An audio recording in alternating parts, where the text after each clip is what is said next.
قرآن کریم کی تعلیم اور تربیت اور ترغیب کو ساتھ رکھا جائے، اس کے ساتھ ساتھ ایسے عملی مقامات کی طرف بڑھا جائے کہ جہاں پر مقصدیت ہو، جامعیت ہو، جہاں پر نتائج ہو۔ اور شروع میں ہم نے آپ کے سامنے یہ بات رکھ دی تھی کہ قرآن کریم کا اعجاز یہ ہے کہ یہ پہلی آیت میں اس ڈسکشن کا خاتمہ کر دیتا ہے کہ کیسے معلوم ہوگا کہ جو بات آپ کر رہے ہیں یہ ٹھیک ہے۔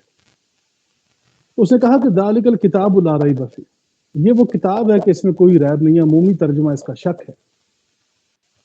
تو اس کے بارے میں بھی ہم نے یہ بتا دیا تھا کہ شک پیدا ہی وہاں پر ہوتا ہے جہاں پر نتائج پیدا نہ ہو رہے ہیں۔ جہاں ہر بات ہر لمحہ نتیجہ پیدا کر رہی ہو، وہاں پر شکوک و شبہات کی کوئی گنجائش نہیں ہوتی، بلکہ یوں سمجھ لیجئے کہ یہ ریب جو ہے جب اپنی حتمی اور آخری شکل اختیار کرتا ہے تو یہ شروع الف لام میم ذالک الکتاب لا ریب، ریبہ سے شروع کرتا ہے، اور آخری آیت میں آپ دیکھ لیجئے، اس آخری آیات میں سورہ الناس کی، کہ یوسوس فی صدور الناس، تو آپ یہ دیکھیے کہ یہ ریب، شک اور یہ تمام تر چیزوں سے گزرتا ہوا وسوسے کی حد تک انسان جو ہے وہ چلا جاتا ہے۔ یہ بھی ایک سفر ہے جو قرآن کریم کے اندر آپ دیکھیں گے۔ تو یہ ایسا نہیں ہوگا کہ میں کسی انسان سے یہ کہوں کہ آغاز تو بسم اللہ، انجام خدا جانے۔ خدا تو یہ جانتا ہی جانتا ہے، بات تو یہ تھی کہ انسان کو یہ راز بتا دیا جائے کہ اگر آپ یہ کام شروع کریں، آپ اس مقام پر کھڑے ہو جائیں، تو اس کے تمام تر نتائج خدا آپ کے سامنے رکھتا ہے۔ جہاں پر میں نے کہا کہ نتائج دکھائی نہ دے رہے ہوں، وہاں پر شکوک و شبہات دکھائی دیتے ہیں۔ قرآن کریم ایسا کام نہیں کرتا۔ یہاں پر آج ایک قدم اور آگے بڑھ کر میں آپ کے سامنے اسلام اور ایمان کا مطلب رکھنا چاہتا ہوں، تاکہ آپ احباب اس پر مزید زیادہ غور سے دیکھیے اور سوچیے۔ مسلم کا ترجمہ ہم نے آپ کو بتایا تھا کہ یہ سلم سے ہے، سلامتی سے ہے، تسلیم سے ہے، اور بہت سے اس کے لغوی اور اصطلاحی معنی سن رکھے ہیں۔ استلم کرنا، تستلم کرنا یعنی کسی کو سونپ دینا۔ اب جب عرب لوگ جو عربوں میں رہتے ہیں، یہاں پاکستانی یا انڈینز یا جو بھی ممالک جو اردو بولتے ہیں، تو وہ یہ جانتے ہوں گے کہ جب عربوں میں کوئی انسان اپنی ڈیوٹی پر آتا ہے تو وہ کہتا ہے استلمت الوظیفہ، استلمت الوظیفہ، کہ میں نے استلم کر لیا ہے، اب میں نے خود لے لیا ہے، یہ ذمہ داری اپنے سر لے لی۔ تستلم، تم اس چیز کو لوگے، اس ذمہ داری کو لوگے، تو یہ استلام ہوتا ہے۔ عربی زبان میں کہتے ہیں کہ یہ استلام، کوئی انسان کسی شے کو لے کر اس کی ذمہ داری لے لے، اسے استلام کہا جاتا ہے۔ تو یہ سلم کے مادے پر ہی پیدا ہونے والے الفاظ ہیں۔ تو اب جب آپ یہ دیکھیں گے کہ حضرت لقمان سے لے کر جتنے بھی انبیاء ہیں جن کا ذکر قرآن کریم کے اندر آپ دیکھیں گے، تو وہ قرآن کہتا ہے لا تموتن الا وانتم مسلمون۔ وہ اپنی اولاد کو اور اپنی امت کو اور اپنے لوگوں کو یہ بتا رہے ہیں کہ دیکھو تم نے نہیں مرنا ماں سوائے مسلمان ہو کر۔ تو مسلمان جو ہے یہ کیا صرف محض یہ بات ہے کہ مرتے وقت منہ پر زبان پر فرمایا گیا کہ لا الہ الا اللہ ہو، تو یہ جو لا الہ الا اللہ ہوگا اور ایک انسان مرتے وقت مسلمان ہوگا تو اس کی کوئی نتائج بھی تو ہوں گے نا؟ یا یہ محض لفاظی ہوگی کہ جس میں یہ کہا جائے گا کہ ٹھیک ہے جی اس نے کلمہ پڑھ لیا ہے تو اب یہ مسلمان ہو کر دنیا سے جا رہا ہے۔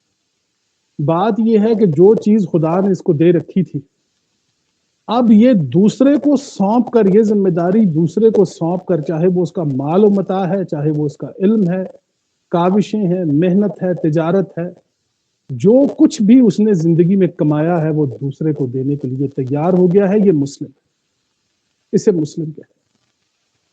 ایک مسلمان کا دنیا سے جانے کا یہ اسلوب قرآن کے علاوہ دنیا کی کسی کتاب کے اندر آپ کو نہیں ملے گا،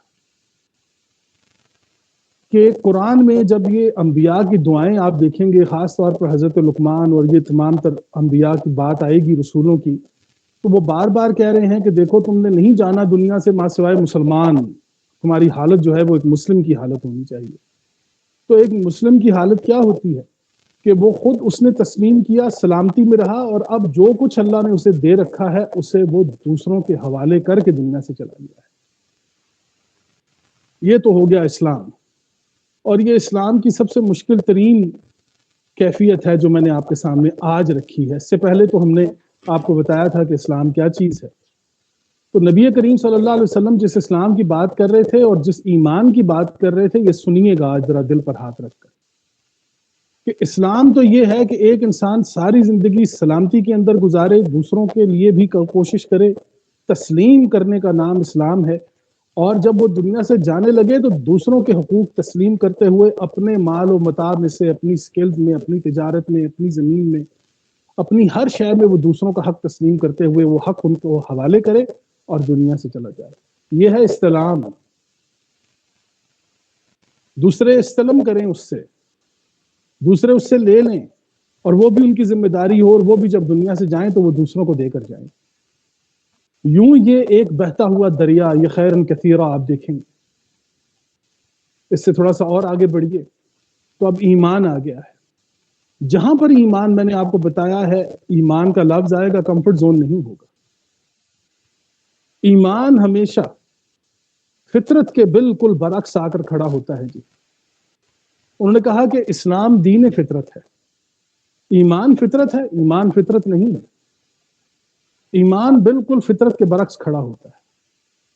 ایمان، اسلام یہ ہے کہ سلامتی میں رہتے ہوئے آپ نے 1000 روپے کا کام کر لیا، محنت کر لی، مزدوری کر لی ایک انسان نے.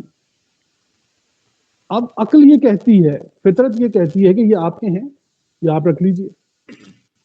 لیکن ایمان ہے کہ جو آپ سے یہ مطالبہ کرتا ہے کہ اپنی ضرورت کے مطابق رکھیے اور باقی جو ضرورت مند ہے اسے دے دیجیے. یہ تو بڑا مشکل کام ہے. جہاں پر مشقت ہوگی، محنت ہوگی، اور ہوگی تو وہ مومنین کے لیے راحت، لیکن ہمارے جو مومن نہیں ہے اس کے لیے تو یہ بڑی مشقت اور محنت اور تکلیف والا کام ہوگا. باقی ایک مومن کے لیے تو یہ بہت بڑی راحت ہے کہ وہ دنیا میں بھی یہ راحت لے گا اور آخرت میں. تو ایمان جہاں پر آپ دیکھیں گے وہاں پر دینے کی بات آئے گی، وہاں پر دینے کی بات آئے گی، اور دنیا میں دینے کی بات آئے گی. آپ دیکھ لیجیے دنیا میں جو کچھ آپ نے دیا ہوگا یہی آپ کے آگے کام آئے گا. قرآن کریم اور رسول کریم نے یہی فرمایا ہے. تو پتہ چلا کہ دنیا میں جو کچھ آپ دے رہے ہیں یہ ایمان ہے.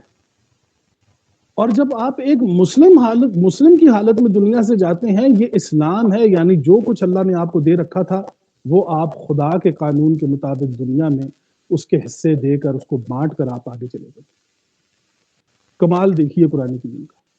اور وہ جو انبیاء، یہ میری آپ تمام احباب سے درخواست ہوگی کہ قرآن میں ان تمام آیتوں کو نکالیے کہ جہاں پر یہ کہا جا رہا تھا کہ لا تموتن الا وانتم مسلمون، تم نے نہیں مرنا وہاں سوائے اس حالت میں کہ تم مسلمان ہو.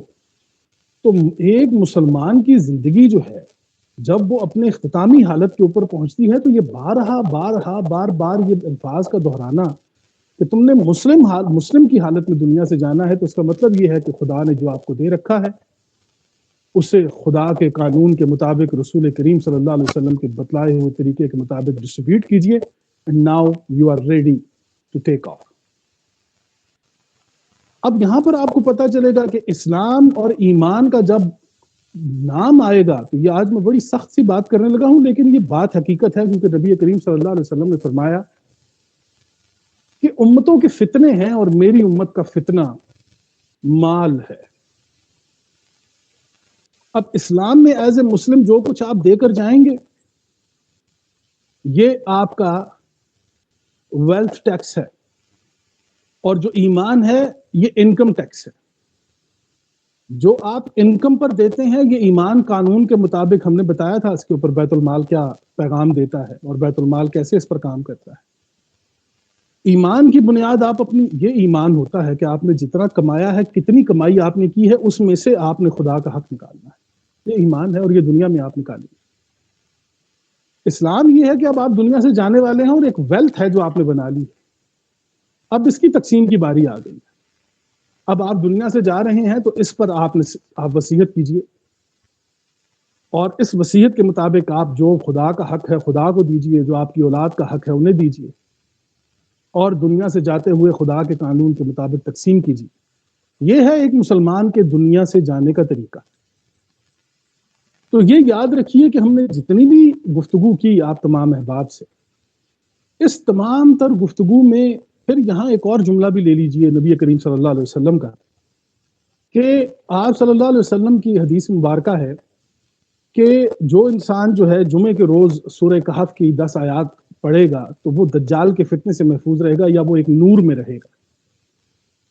تو عجیب سی ایک بات ہے کہ نبی صلی اللہ علیہ وسلم نے یہ فرمایا ہے کہ میری امت کا فتنہ مال ہے، تو آپ یہ دیکھیں گے کہ حیران کن بات ہے کہ پوری سورہ کہف کے اندر مال کا ذکر آپ کو چاروں واقعات کے اندر ملتا ہے، چاہے وہ اصحاب کہف میں رہنے والے ان لڑکوں کی بات ہو کہ وہ ایک کہے کہ یہ ورقہ لے کر جاؤ اور بازار سے طعام لے کر آؤ، کھانا لے کر آؤ، یہ یہاں پر بھی مال کی بات آ گئی۔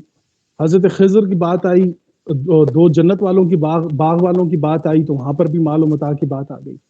حضرت خضر اور موسیٰ کی بات آئی تو کشتی چھننے کی ہے، یتیموں کی دیوار کے نیچے خزانے کی، یا ان کو کھانا نہ کھلانے کی، یہ ساری بات جتنی بھی مال و متاع کی آئی۔ حضرت خضر کی دفعہ جب آپ دیکھیے، حضرت ذوالقرنین کی دفعہ، تو یہ چاروں واقعات آپ دیکھیں گے کہ حضرت ذوالقرنین نے ان کو کہا کہ تم میری مدد کرو اور مجھے قوت دو اور میری مدد کرو، اس میں آپ مال و متاع کو صاف دیکھ سکتے ہیں۔ تو پتہ چلا کہ یہ مال و متاع کا جتنے بھی آخری دور جس فیز کے اندر ہم داخل ہو چکے ہیں اس وقت سورہ کہف کے فیز میں، تو اس میں آپ دیکھ لیجئے کہ مال و متاع کا یہ فتنہ کس قدر زور پکڑ چکا ہے کہ اس وقت والدین کے لیے اولاد سے زیادہ ان کے مال و متاع کی فکر ہے، اولاد کو اپنے والدین سے زیادہ مال و متاع کی فکر ہے۔ قوموں کے ہاں کسی بھی انسان کی صلاحیت یا اس کی محنت جو ہے وہ کوئی معنی نہیں رکھتی، یہاں پر ایک جملہ معنی رکھتا ہے کہ کماتے کتنا، آپ کا لڑکا کماتا کتنا ہے، کہاں سے کماتا ہے، کسی سے اس چیز کا کسی سے کوئی تعلق نہیں۔ لوگوں کا رویہ آپ دیکھ لیجیے، یہاں تک کہ ٹریفک پہ آپ جاتے ہوئے رکشوں کے پیچھے آپ دیکھیں گے کہ گھر بیٹھے 1.5 لاکھ روپیہ کمائیں، نیچے کوئی ڈیٹیل نہیں ہوتی ماں سوائے ایک نمبر کے۔ اب وہ ایک نمبر ہمارے بچوں کے ساتھ کیا کرے گا یا ہمارے بچوں کے بچیوں کے ساتھ کیا کرے گا، اس کے نتائج کا ہمیں نہیں پتا، لیکن ہمیں یہ پتا ہے کہ گھر بیٹھے 1.5 لاکھ روپیہ کما لیں۔ تو یہاں سے آپ اندازہ لگا لیجئے کہ مال و متاع کی یہ بات جو رسول کریم صلی اللہ علیہ وسلم نے فرمائی ہے یہ کتنی اہم ہے، اور یہاں پر اسلام و ایمان کا سمجھ آنا ہمارے لیے کتنا اہم ہے اور کتنا ضروری ہے۔ تو میں نے یہ آپ کو بتایا کہ اسلام دین فطرت ہے، ایمان فطرت نہیں ہے۔ ایمان لانا پڑتا ہے، اور ایمان لانے کے لیے یہ ایمان بڑھتا بھی ہے، کم بھی ہوتا ہے، اور ایمان لانے کے لیے آپ کو کمفرٹ زون سے نکلنا ہوگا۔ یہی وہ ایک گفتگو تھی کہ جو ہم شروع سے لگاتار آپ کے سامنے پیش کرتے چلے آ رہے ہیں۔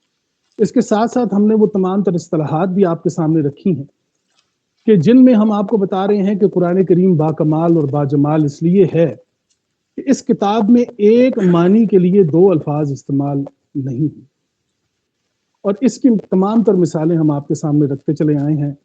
کافی ویڈیوز ہیں ہماری، اس میں ہم نے آپ کو بتایا ہے کہ ما هو الفرق بین الایمان والاسلام، الرحمن الرحیم میں کیا فرق کرتا ہے قرآن، اور نبی اور رسول میں کیا فرق کرتا ہے قرآن کریم، اور یہی اس کتاب کا اعجاز ہے کہ یہ اس میں ایک معنی کے لیے 2 الفاظ استعمال نہیں۔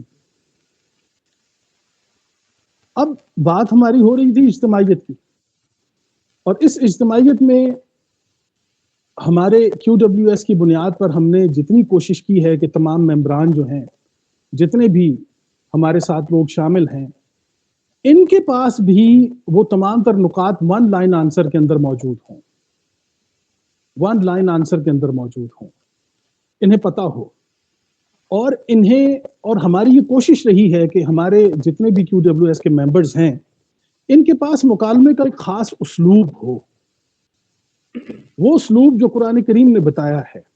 اس پر بھی میں چاہوں گا کہ میں بہت اہم ترین یہ بات ہے جو میں آپ احباب سے کرنا چاہتا ہوں کہ دیکھیے قرآن کریم کی آیت ہے سورہ الانعام آیت نمبر 36 ہے، سورہ الانعام آیت نمبر 36، اعوذ باللہ من الشیطان الرجیم، بسم اللہ الرحمن الرحیم، انما یستجیب الذین یسمعون۔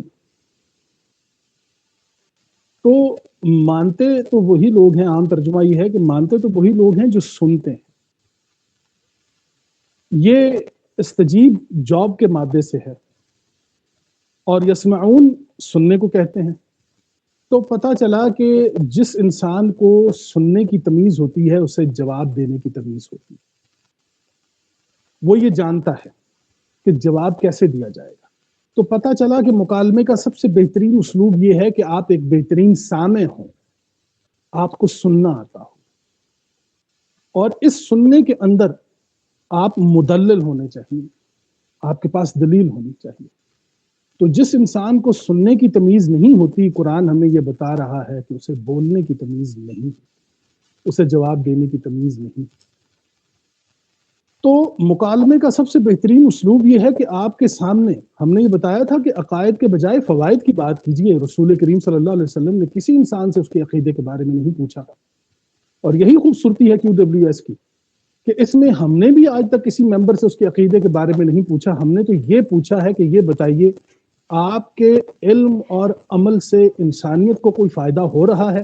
اگر ہو رہا ہے تو ہم آپ کے قدموں میں بیٹھیں گے، آپ ہماری امامت کیجیے۔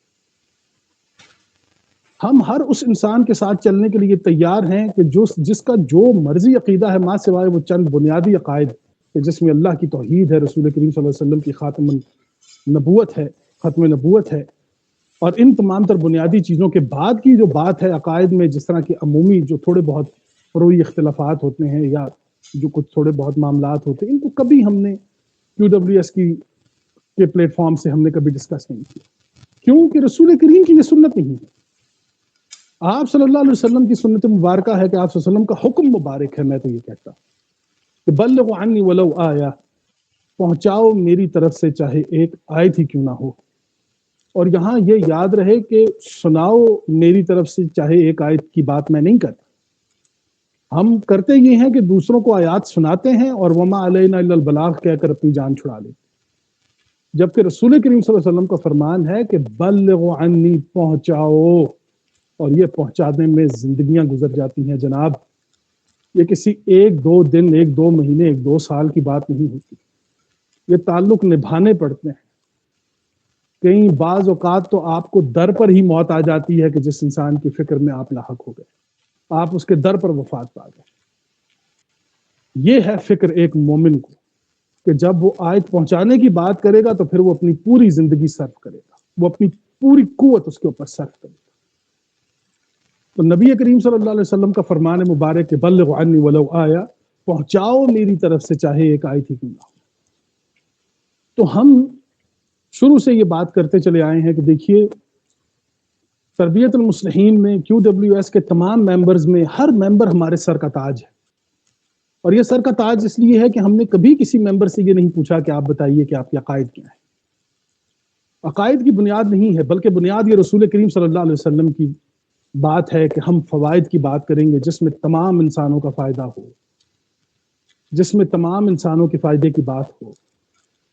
تو اسی لیے پھر ہم نے جو فراز صاحب نے بات کی بڑی اہم ہے کہ ہم نفاذ کی طرف دوڑ پڑتے ہیں، نفوس ہمارے پاس ہوتے نہیں ہیں۔